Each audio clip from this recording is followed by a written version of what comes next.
ସୁଭଦ୍ରା ଯୋଜନା କେତେ ଟଙ୍କା କାହାକୁ ମିଳିବ ଏବଂ କେତେ ବର୍ଷରେ କାହାକୁ କେତେ ଟଙ୍କା ମିଳିବ ଆପଣମାନଙ୍କୁ ସୂଚନା ଦେବି। ସେ ବିଷୟରେ ରାଜ୍ୟ ସରକାର ଜାରି କରିଛନ୍ତି ସୂଚନା।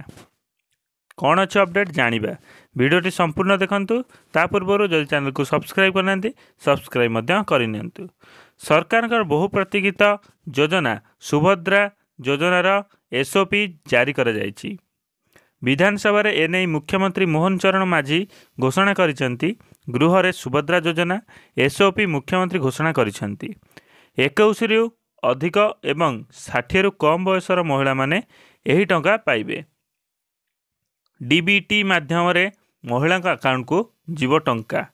1 କୋଟିରୁ ଅଧିକ ମହିଳା ଏହାଦ୍ୱାରା ଲାଭବାନ ହେବେ। ଉଲ୍ଲେଖଯୋଗ୍ୟ ଯେ ନିର୍ବାଚନ ଇସ୍ତାହାରରେ ବିଜେପି କ୍ଷମତାକୁ ଆସିଲେ ମହିଳାଙ୍କୁ ସୁଭଦ୍ରା ଯୋଜନା ମାଧ୍ୟମରେ 50,000 ଟଙ୍କା ସହାୟତା ଦେବ ବୋଲି ଘୋଷଣା କରିଥିଲା।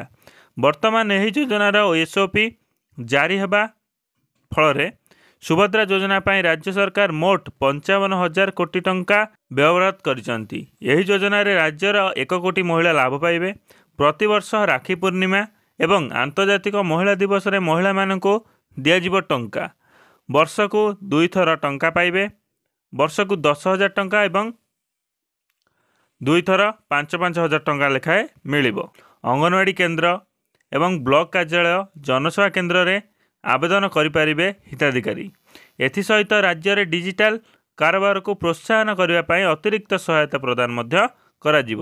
ସର୍ବାଧିକ ଡିଜିଟାଲ କାରବାର ସହିତ ହିତାଧିକାରୀଙ୍କୁ ଅତିରିକ୍ତ 500 ଟଙ୍କା ପୁରସ୍କାର ସ୍ୱରୂପ ମିଳିବ।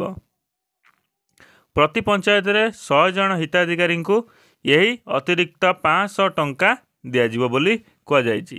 ଧନ୍ୟବାଦ। ଭିଡ଼ିଓଟି ସମ୍ପୂର୍ଣ୍ଣ ଦେଖିଥିବେ ତେବେ ଚ୍ୟାନେଲକୁ ସବସ୍କ୍ରାଇବ୍ କରନ୍ତୁ, ଲାଇକ୍ କରନ୍ତୁ ଏବଂ ଏହାର ଡକୁମେଣ୍ଟ କ'ଣ ଲାଗିବ ଡିଟେଲ୍ସ ମୁଁ ଆପଣମାନଙ୍କୁ ଭିଡ଼ିଓ ମାଧ୍ୟମରେ କହିବି ନେକ୍ସଟ ଭିଡ଼ିଓ ଆଣିଲେ। ଧନ୍ୟବାଦ ଭିଡ଼ିଓଟି ସମ୍ପୂର୍ଣ୍ଣ ଦେଖିଥିବାରୁ।